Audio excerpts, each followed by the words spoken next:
Hey friends, I've got something special for you today, and it has to do with some freebie stuff for the voice. But what you need to do is look in my show notes right as you're listening and grab the link to Member Vault where you'll see all the freebie stuff in my vocal hub. I want you to have access to that.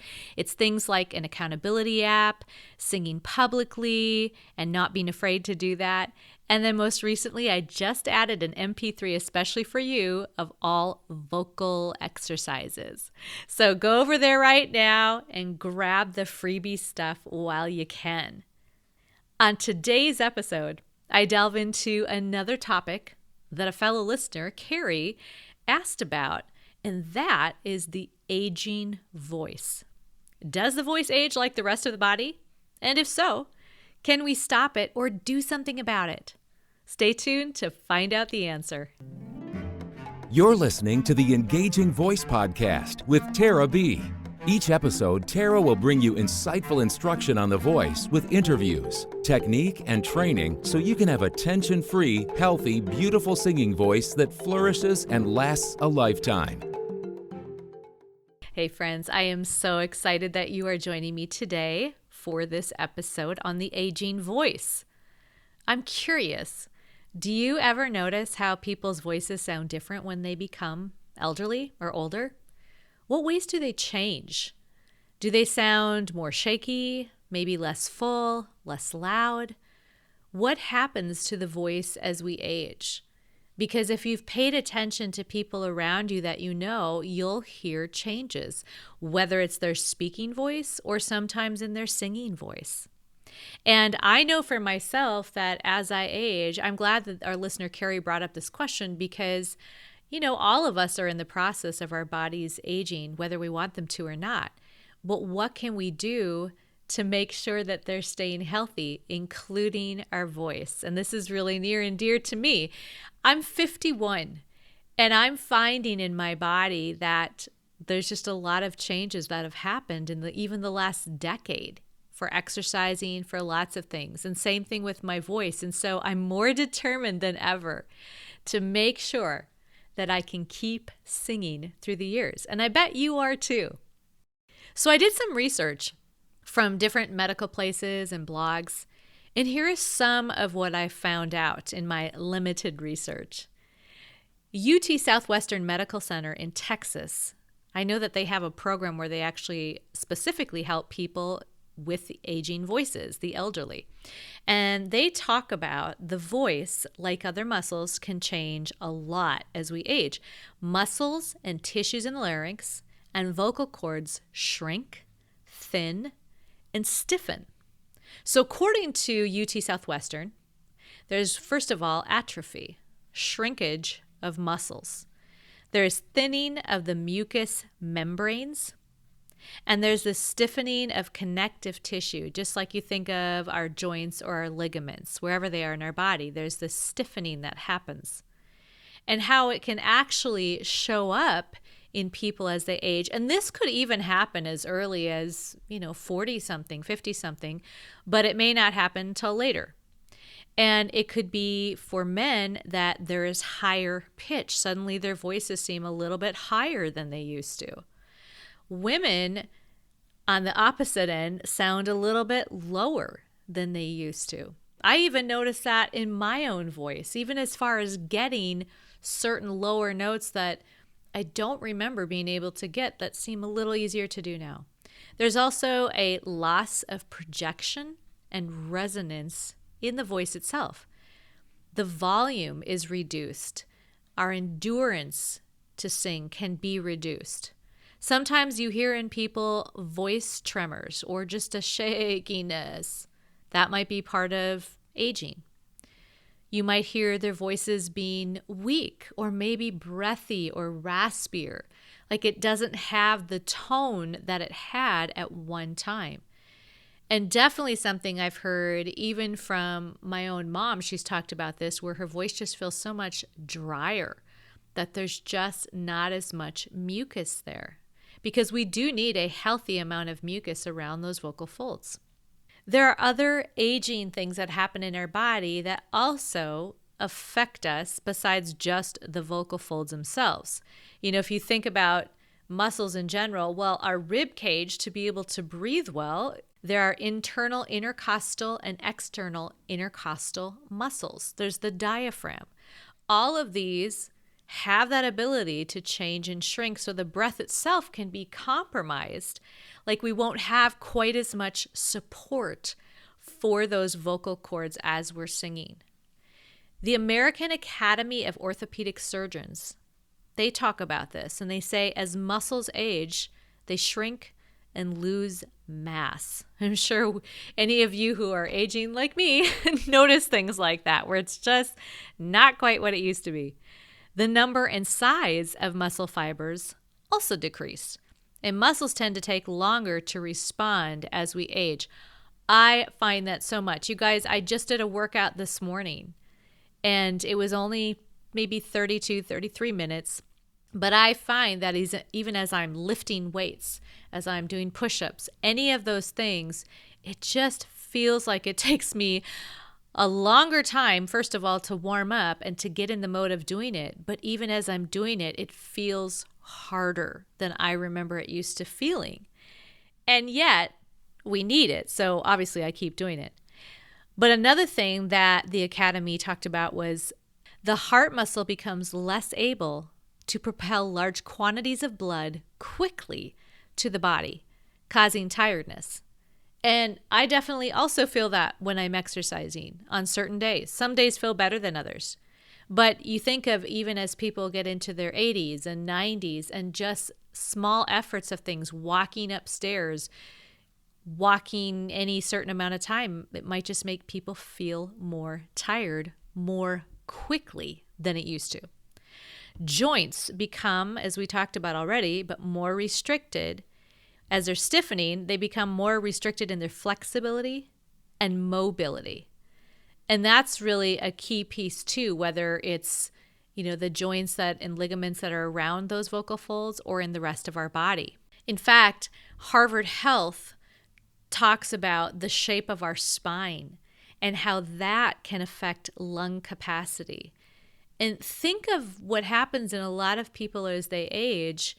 There's a curviness, or maybe they lose height. Some people have osteoporosis, and so that affects their spine, and maybe it causes them to curve a little bit, and more the older they get. Or if you have disc deterioration, you might lose some of the height that you've had in your spine. And all of that, not having your spine in this capacity of being perfectly straight up and down as far as where it needs to be. I know we have a little bit of curvature in parts of our spine, but all of that can affect then this ability of getting this really deep, supportive breath. So all of this together is adding to what is already going on in the vocal folds themselves, in the aging that happens there. So I know when you hear this, maybe you think like, well, great. Thanks for telling me, Tara. Like something you didn't know, or kind of observe in your own voice if you are getting there up in age. And I say up in age because I feel like even in middle age, we're already seeing some of those things happen in our muscles. I certainly feel it. But, do we give up? No, absolutely not. And the beautiful thing is that there are things we can do, just like with the rest of our body, to be able to have a still great, healthy voice and to keep good vocal quality happening. So DukeHealth.org says this. Here's a couple of things to do. Be aware, watch for breathiness, hoarseness, feeling short of breath in your singing or your speaking.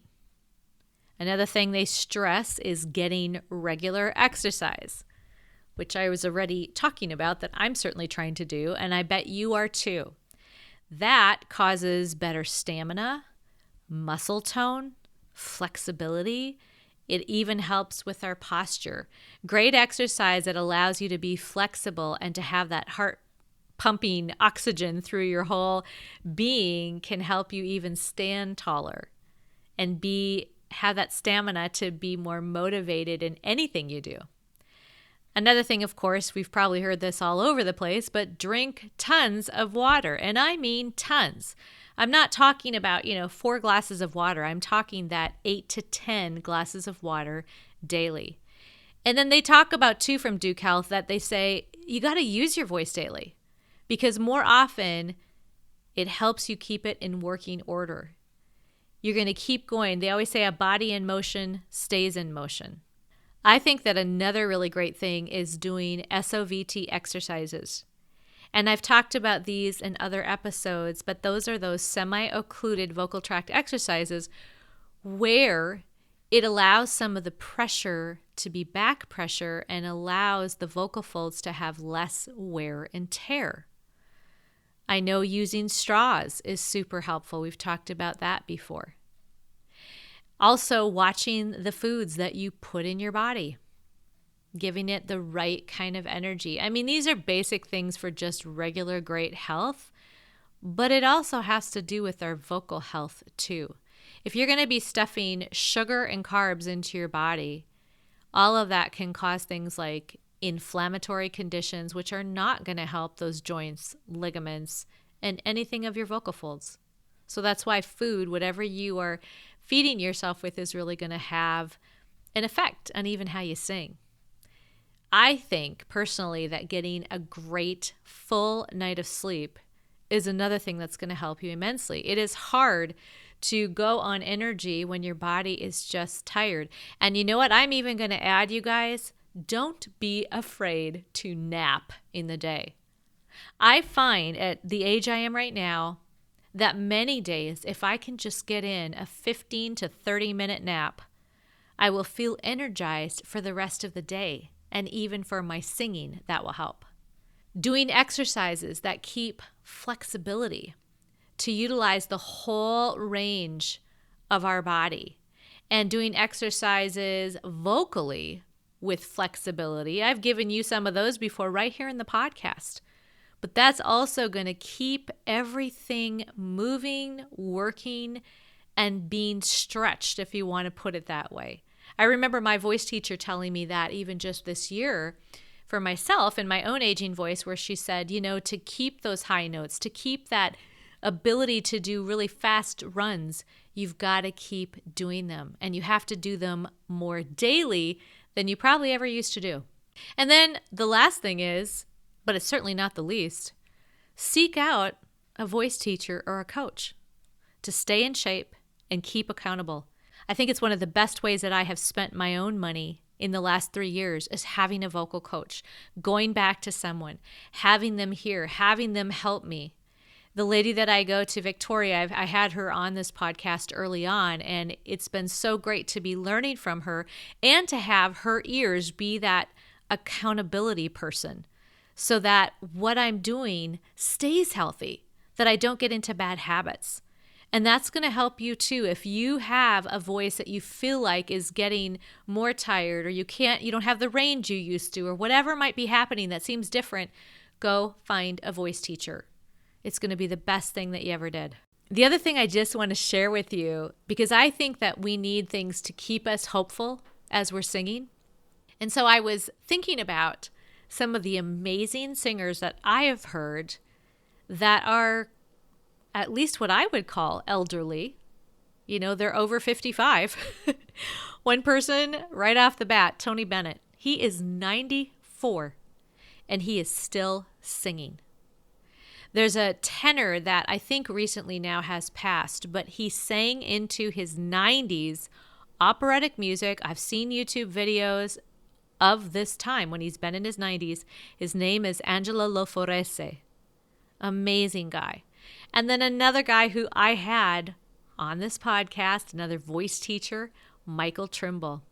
He's a tenor who I interviewed on episode 25. You can go check that out. And he sings on there.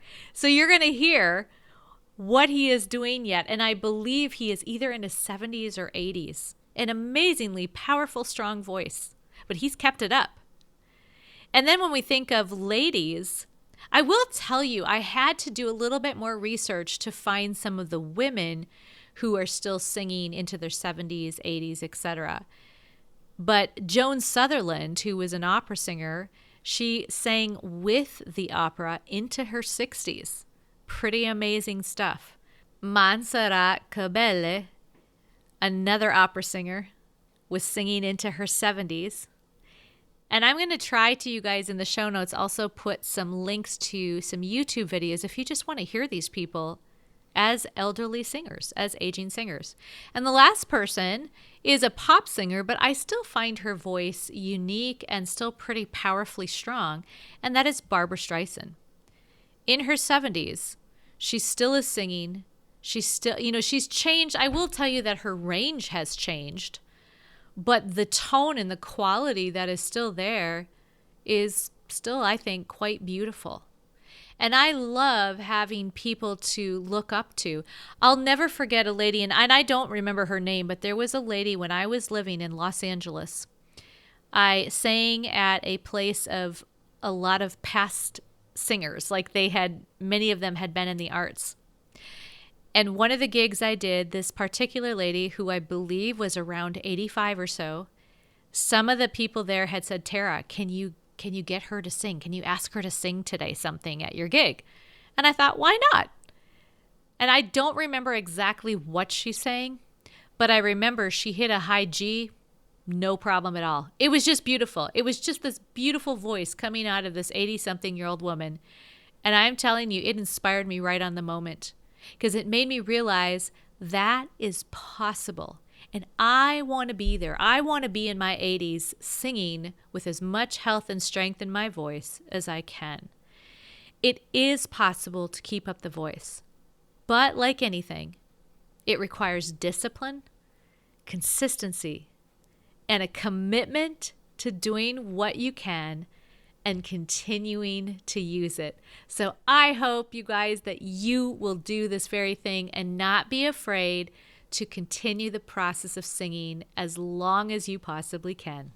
Friends, if you would be so kind as to subscribe to this podcast from whatever platform you listen on, and then share this episode on social media, I would be so honored. You can share it directly from really any of these places of listening, including Apple Podcasts, Stitcher, Google Podcasts, iHeartRadio, YouTube, Spotify, Amazon Music Audible, and Player FM. Plus, of course, you can straight from my website, theengagingvoice.com. And I would be so happy if you'd be willing to take the time to do that and just share it. And for your listening, you can tell Alexa, if you have an Alexa, or if you have Siri on your phone, just tell them to play this podcast, The Engaging Voice. I'm so happy that you joined me today. And you know this already, but I appreciate you as a listener. Thank you for listening to today's episode of The Engaging Voice. Tara is committed to giving you tools each week to keep your voice thriving. Join her next time for another valuable and informative chapter.